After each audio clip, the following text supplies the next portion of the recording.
Dengan itu, setelah kita yakin bahawa nikmat sebegitu banyak, marilah kita ingat suatu di antara nikmat yang Allah Subhanahu wa taala menjadikan kita ini daripada hamba-Nya yang muttaqin.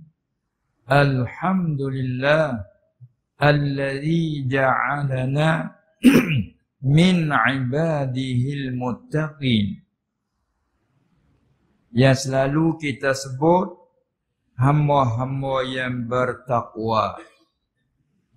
Asal perkataan takwa mari daripada kalimah waqayaqi wiqayah.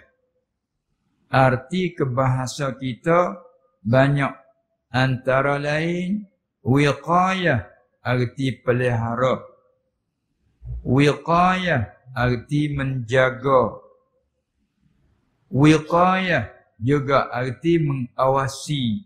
Yang kita selalu sebut awasilah. Awasilah. Kalau di sini banyak sekali tertulis. Di tempat-tempat yang agak kata banyak berlaku kemalangan, selalu dijaga awasi. Nah, kalau apa yang berlaku, suruh kita jaga, kata orang petani beringat. Ada juga dipanggil beringat. Orang petani kata beringat. Nah, jangan lalai, jangan lupa beringat. Di sini bahaya. Itu masuk juga daripada wiqayah. Waqayaqi wiqayah.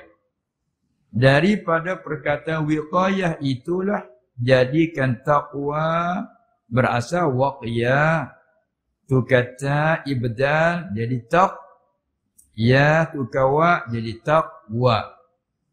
Sebab itu kita artikan taqwa arti takut.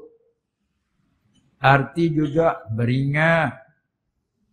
Waqayaqi dengan mana hafizah, san, dan waqayaqi juga dengan mana hazira, beringat. Dan arti juga wiqayah, hirau.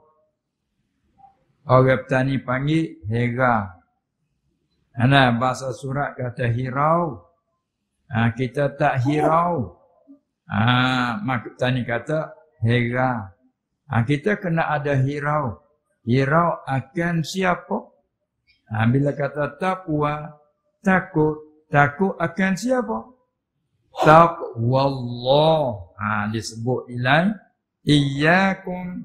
Apa dia? Alaikum. Usikum. Wa iyaya. Bitaqwallah. Itu disebut mudhaf ilaih. Sebut maf'ul. Takut, yakni takut akan Allah. Hirau, hirau akan Allah. Beringat, beringat akan Allah. Selepas tu takdir, beringat akan kemurkaan Allah. Beringat akan kemarahan Allah. Beringat daripada siksa Allah. Itulah taqwa yang selalu kita ditausiah, diwasiatkan dalam khutbah-khutbah selalu disebut. Syarah-syarahan itu menjadikan huraian satu daripada arti taqwa. Cuba kita ingat dalam khutbah-khutbah disebut ittaqullah. Hai segala manusia sidang Jumaat, katakan takutlah, takwalah akan Allah. Dalam arti kata buat apa yang disuruh, menjauhi apa yang dilarang. Itu mana masuk dalam kata takutlah tu. Bila kita takut, tak ada arti takut kalau tak buat yang disuruh. Namanya tak hirau lah tu. Tak ada arti takut kalau melanggarkan yang dilarang. Bermakna tak hirau lah tu. Itu kelima. Sebab itu bila kita mengaji dalam bab khutbah, di antara rukun khutbah wasiat dengan takwa.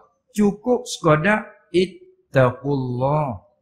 Masalah kalau kita nak ringkas khutbah, bangun alhamdulillah, ada puji, wassalatu wassalamu ala rasulillah, itu selawat.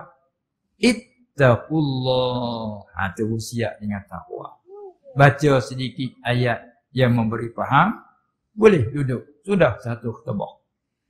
Bangun dia kedua, alhamdulillah wassalatu wassalamu ala rasulillah. Ati'u Allah. Allahumma wafil lil muslimina wal muslimat. Cukup rukuk khutbah. Sekurang-kurang memadai. Tapi yang dijadikan panjang sampai setengah jam umpamanya, itu syarahan, huraian. Kita ambil ke satu tajuk. Tengok. Bila nak baca khutbah, tajuk khutbah hari ini, kita nak tupu kepada apa? Nak tupu pada perpaduan masalah. Ini kita ambil satu, nak bercakap dalam makna kata takut akan Allah. Ambil satu tajuk mari, perpaduan masalah. Nah, itu dia sudah meliputi dan mengandungi dalam arti taqwa. Sebab itulah kita kembali kepada awal khutbah tadi. Alhamdulillah, puji-puji hanya bagi Allah, allazi Tuhan yang ja'alana, yang telah menjadikan kita ini, khusus kita hadirin semuanya, Allah menjadikan kita ini min ibadihil muttaqin, daripada hamba-hambanya yang bertakwa.